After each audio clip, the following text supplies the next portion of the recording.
Thank you, Mr. Chairman. I appreciate the opportunity to talk about H.R. 386, the Mount Rushmore Protection Act. It was maybe 10 years ago, Mr. Chairman, when I was running a summer camp for teenagers in the Black Hills of South Dakota. And we had pulled up the bus and the kids had gotten off, and we turned the corner, and there's this magnificent moment at the monument where everything's sort of lined up and you get a shot of those four really impressive presidential faces. And a 14-year-old that was a part of the group said, "Oh, wow."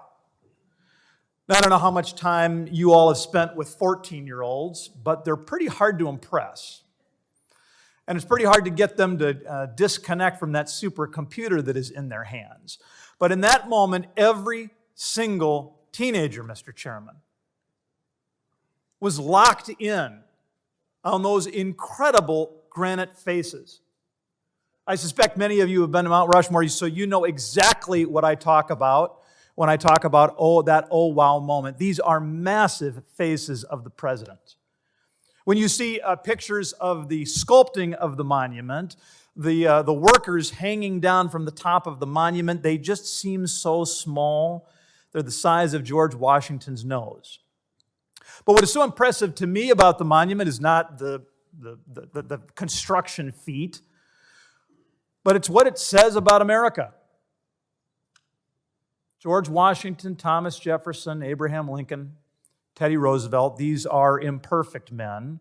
They're not up on that monument because of their imperfections. They're up on that monument because of their strengths, because of the values that they brought to our country, the vision that they had for how we can build a more perfect union. Not perfect yet, but every day part of an endeavor to become more perfect. So the Mount Rushmore Protection Act makes it very clear that we're not going to use one nickel of taxpayer dollars to try to tear down that monument or to change its name. These are not idle threats, I should note. It wasn't all that long ago that South Dakota's tallest peak was renamed without a vote of the people, without any acquiescence by the governor or the state legislature or people from the area. An unelected group just decided, well, your tallest mountain will be renamed whether you like it or not. And again, it's also not an idle threat that those faces would be torn down from the monument. There have been some pretty prominent elected voices in my state and elsewhere who've called for just that to happen.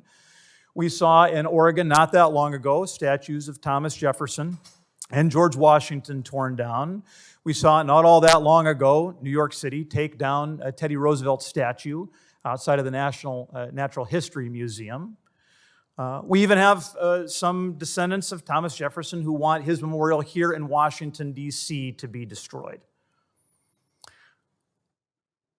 I understand that these are imperfect men.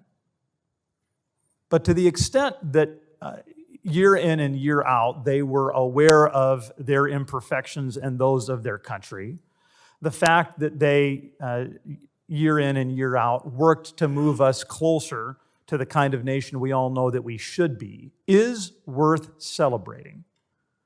And so, Mr. Chairman, I want to thank this committee for having a hearing on this bill, and I'm honored that Senator Helene Duhamel, who represents that area of the state, is going to have an opportunity to tell you more about America's shrine to democracy and why it is worth protecting. And with that, I would yield back.